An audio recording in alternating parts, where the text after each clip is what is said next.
Hello and welcome to Lunchtime Politics on Channels Television. I'm Millicent Walker. On the news this hour, court adjourns alleged treasonable felony trial of former Action Congress presidential candidate and co-convener of Revolution Now movement, Mr. Moyele Sowore, to March 11, 12 and 13 as accused pleads not guilty. In response to deadly attacks across the country, House of Representatives declare state of emergency on insecurity.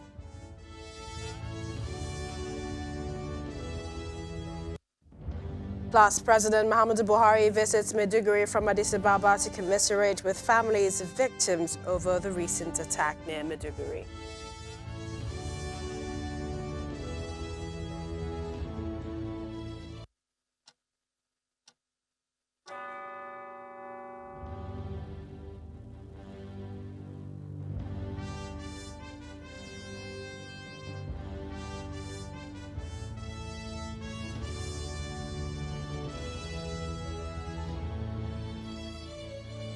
Welcome everyone to the program. We begin this afternoon with the Federal High Court adjourning the trial of co-conveners Revolution Now movement, Mr. Moyele Sowore and Mr. Lawale Bakare, for definite trial on March the 11th, 12th and 13th. The two defendants pleaded not guilty to a two-count charge of conspiracy to commit treasonable felony and treasonable felony. The prosecutor announced preparedness to proceed with the trial, but the defense team, led by Ms. Abdul Mahmood, objected to the commencement of trial on the ground that the statement of the witness is yet to be served on them. The prosecutor also informed the court that the federal government had complied with the order of court over the cost of 200,000 naira to the defendant.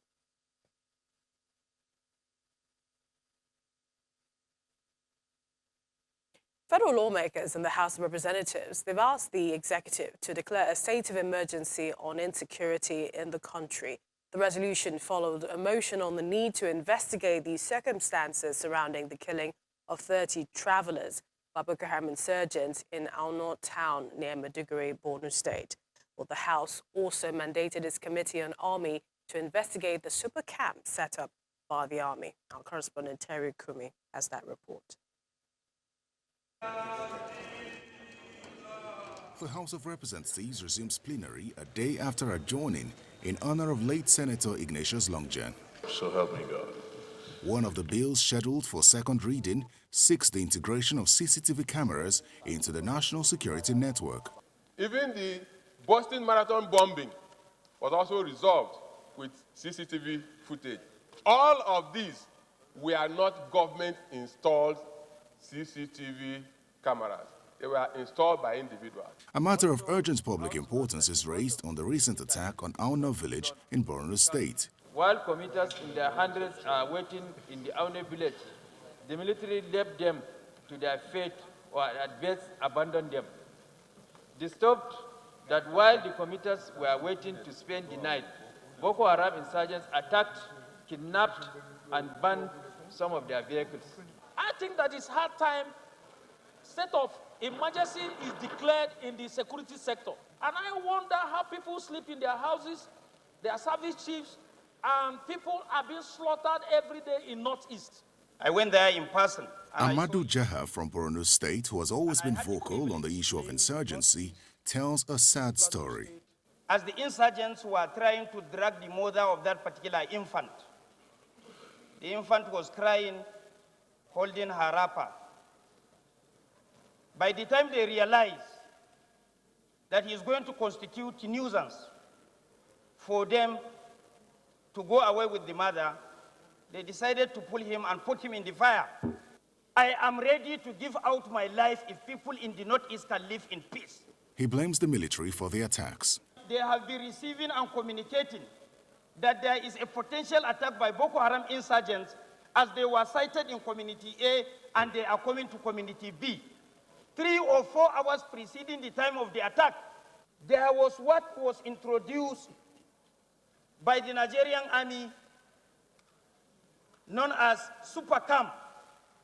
Is the contributing factor of all these sporadic attacks from late last year to early this year. Part of the resolutions of the House is to urge the President to declare a state of emergency on the security situation in the country, and for the House Committee on Army to investigate the super camps set up by the Army. Terry Ikumi, Channels Television News. Nigeria's president paid a sympathy visit to condole with the Borno State government following the killing of stranded passengers and villagers by Boko Haram insurgents in Aono, a village 24 kilometers west of the capital, Maiduguri. The president's aircraft arrived Maiduguri straight from Addis Ababa in Ethiopia, where he had attended the African Union summit. As part of his itinerary, the president visited the palace of the traditional ruler, the Shehu of Borno, where he commended the military for their efforts towards improving security in the country. Some youths who appear not to be happy with the security situation in the country, we here expressed their anger by making disapproving comments as the president's convoy drove past. The president also challenged traditional institutions to provide the first line of security for the people and intelligence for security agencies.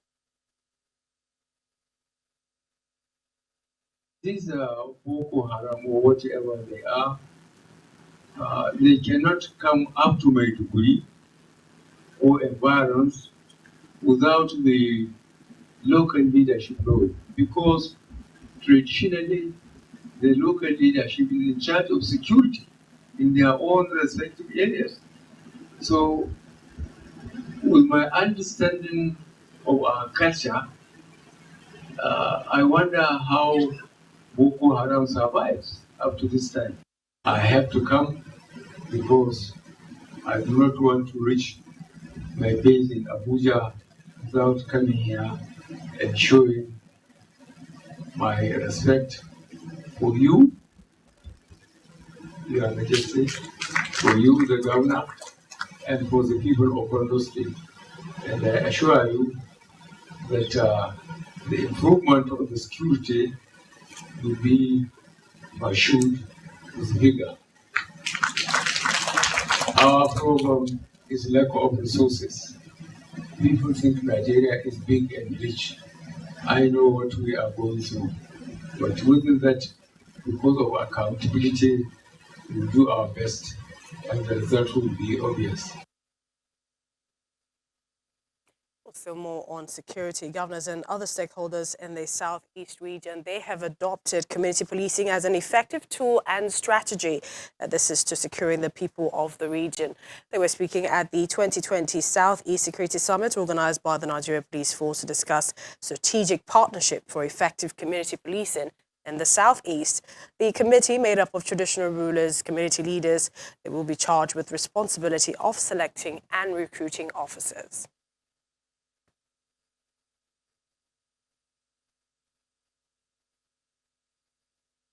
Governors went into a closed-door session with the IGP for 4 hours. This development was not properly communicated to the Ohanese and Digbo, and they vented their anger by walking away from the venue of the meeting.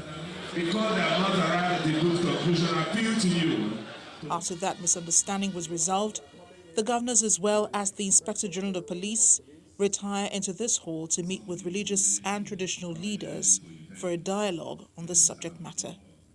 What our people want is to own our domestic security. That is in keeping with our tradition, is in keeping with our custom. Security in the southeast is predominantly anchored on vigilante groups.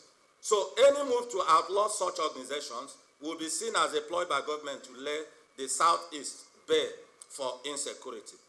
On his part, the Inspector General of Police presents his template on crime fighting to the gathering. The divisional police officers, the area commanders, commissioners of police shall identify strategic stakeholders in their areas of jurisdictions and constitute them into the community policing committees at the various levels. Community policing committees made up of traditional rulers, community leaders, town union leaders, religious leaders, etc. within the locality will be charged with the responsibility of selecting and recruiting community policing officers that will work within the communities. and this appears to settle well with the Southeast governors. As they end the meeting, the expectation is that the new strategies will help rejig the system, and people can only hope for the execution of resolutions in the end. And for their southwest counterparts, there appears to be some headway for the Amotekun security outfit as the Ondo State government, they've approved the proposal for its creation. In the same vein, the Ogun State Executive Council also approved the proposal for the creation of the Ogun State Security Network. The approval was given at the State Executive Council meeting, which held at the Governor's office in Abeokuta, the state capital. At the end of the meeting, the State's Commissioner for Justice, he said the presentation of the bill before the State Council followed the earlier approval by the Attorney General and Commissioner of Justice, and this is that of the 6 Southwest states. Traditional institutions are also weighing in on the security challenges, with 2 of the country's leading monarchs, the Sultan of Sokoto and the Oni of Ife, asking the federal government to allow traditional rulers to play a major role in tackling insecurity in the country. Well, Alhaji Mamadou Sa'ad Abubakar III and Obade Ogunsi made the call at the National Security Summit held in Osogbo, the capital of Osun State. While agreeing that the summit is apt considering the security challenges facing the country, some of the stakeholders insist the Southwest Security Initiative will consolidate the security plans in the region. What is this thing that is very critical? It has to do with security. It has to do with how lives and property in every environment is properly secured. It's about time for government to give us that opportunity to do it the way our ancestors, our forebears have been doing it. The way they have actually secured territories and boundaries. Amotekun has come to stay. I think it's important that we should also discuss some of these security issues that are not brought about by weapons, but brought about by corruption, by our leaders. Before 1914, our forefathers were ruling the present-day Nigeria and beyond. Then Nigeria came into being in 1914, then all of a sudden we are no more relevant. When did we go down so low? That's the role we are supposed to play. That's what we need to go back to the roots, back to the basis, and find out what can we do to salvage the situation, if any. Well, with the House of Representatives declaring a state of emergency over security, what exact difference should Nigerians expect from this measures to insecurity, even as the regions are also opting for their own security outfits as solutions? Well, we make sense of this. Joining us from Abuja studio is a legal practitioner, Kelechi Okwaraku. We'd like to thank you, Mr. Okwaraku, for joining us at this time.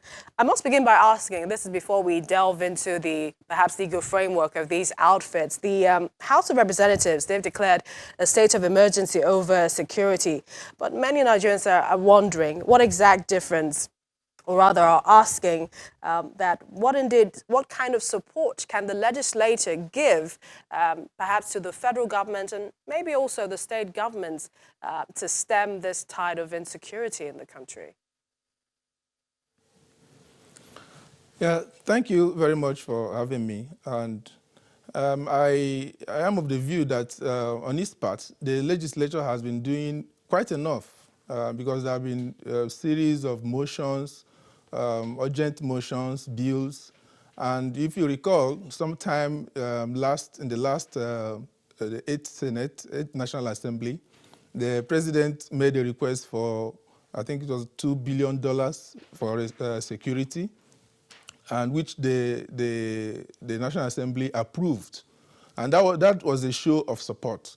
And in the last, since this year, I think this is the second time a motion on national security is coming on the floor of the House of Representatives. I recall sometime last week, there was a motion in which they asked Mr. President to relieve the service chiefs of their duties and bring in fresh minds.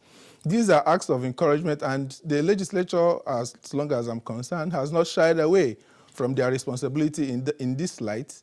They have been offering the right support to the executive.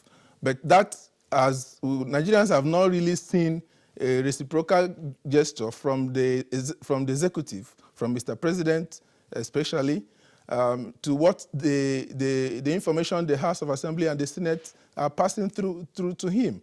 Because we haven't hold that thought. really seen We'd a like to change come of back to you because we need to go for a quick break. We'll come back and continue this discussion. Still to come also, we'll bring you an update from the unrelenting protest, or what appears to be, of Imo PDP members over the Supreme Court judgment on the governorship elections. Join us again.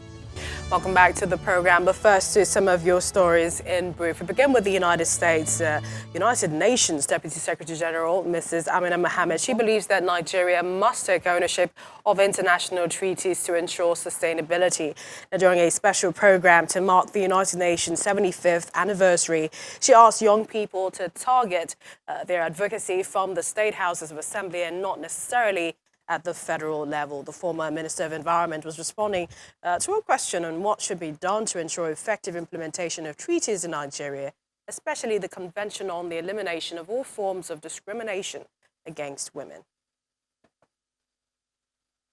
We get back to our discussion on security, and we've been talking with our guest in Abuja studios, a legal practitioner, Mr. Kelechi Oparako. Let's get back to your point of view. I earlier asked the question about the support from the legislature, and you said that that seems to be enough, but you also said something about the executive not reciprocating the efforts. Please expand. Yes, I said the executive, Nigerians haven't seen the full benefits of what the House of the National Assembly is doing, because the executive has a disposition. They seem to be immune to the yearnings and cries of Nigerians as expressed by the National Assembly, and I will explain. Even sometime last year, the president made a request for $2 billion or $1 billion, I can't remember correctly now, for security, which was a special allocation for security, which was approved. And even sometime last year, in the last assembly too, there was a period the executive unilaterally withdrew money from the consolidated account, which was against the constitution. And later, when it was found out, it was explained that it was because of security reasons. For me, that was an impeachable offense. But then they were pardoned. And if you look at our budget consistently, the National Assembly has always consistently approved budgets in which defense and security had the lion's share. And periodically, we see these motions and resolutions coming from both the Senate and the House of Representatives.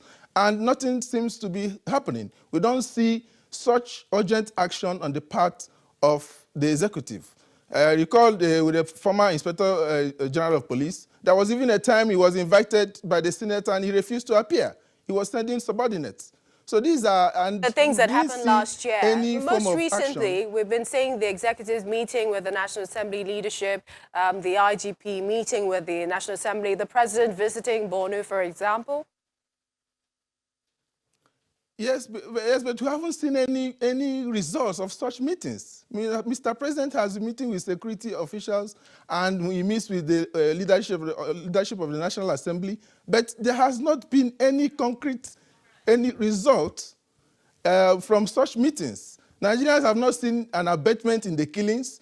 Our highways are still death traps, and terrorists and bandits and criminals are still going about killing people. We have not seen such urgent action from the side of the executive to implement the resolutions of the National Assembly or to reciprocate the support which the National Assembly is giving to it, so that Nigerians will begin to reap the fruits in terms of improved security and the protection of their lives and properties. Mr. Parker, let's look at some of the strategies of the Southwest and also the Southeast regions, talking about Amotekun, for example.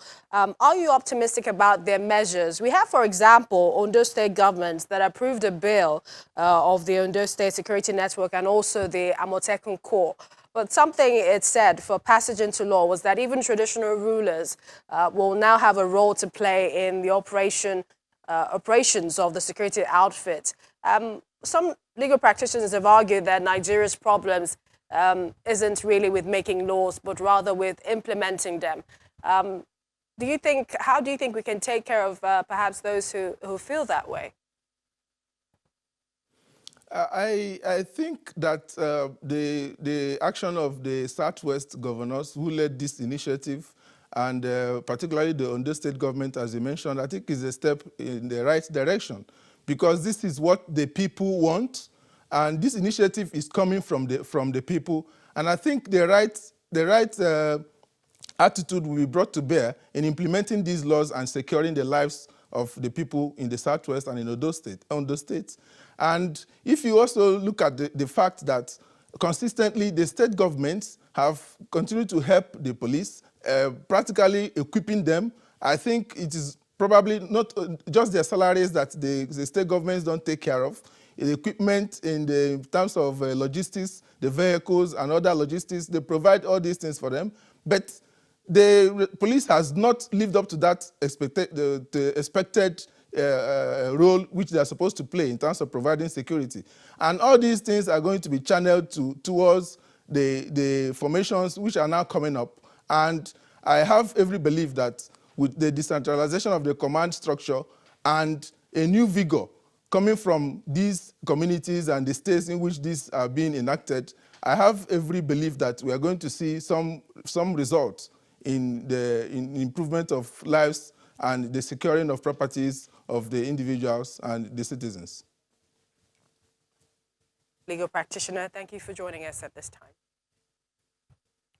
Thank you very much. The Lagos State government, they've been reacting to the attendant effect of motorcycle and tricycle restrictions in the state. The Lagos State Deputy Governor, Mr. Obafemi Hamzat, on our Politics Today program, explained that the restriction is in response to security of lives in the state. Mr. Hamzat further stated that an average of 28 people die monthly on data from some government general hospitals as a result of motorcycle accidents, but that with the latest restriction policy, the death rate has reduced to an average of 7. The Deputy Governor also added that motorcycles were being used as a means of transporting drugs to schools. Take a listen. 27 general hospitals in Lagos. 27 general hospitals. We have close to 3,000 private hospitals, but let's look at just the general hospitals. On the average, on a monthly basis, on the average, 28 deaths related to Okada. Wow. So we cannot as a government. So is it that people's lives don't matter? We now found out that the tricycle and the Okada now is now the vehicle for transporting drugs even to our schools. So the security of our lives, the prosperity of our children, we cannot just ignore it. Now, what was supposed to be a heavy clash between PDP and APC supporters in Imo State was averted by men of the Department of State Services following a protest by some PDP members and some prominent Imo indigents, led by popular socialite celebrity Charles Oputa, also known as Charlie Boy. The protesters and their numbers gathered at Ekwema Crescent in Owerri, the Imo State capital, calling on the Supreme Court to do the needful, reverse the alleged injustice they say was meted out on the people of the state by sacking Emeka Ihedioha as governor. We have unanimously agreed that there is an injustice. Yes. And what we are saying is that please, can the law court review this injustice? Have you noticed so? Anybody come here to make wahala? No! Anybody come here to fight? No! Is this not a peaceful protest? Indeed!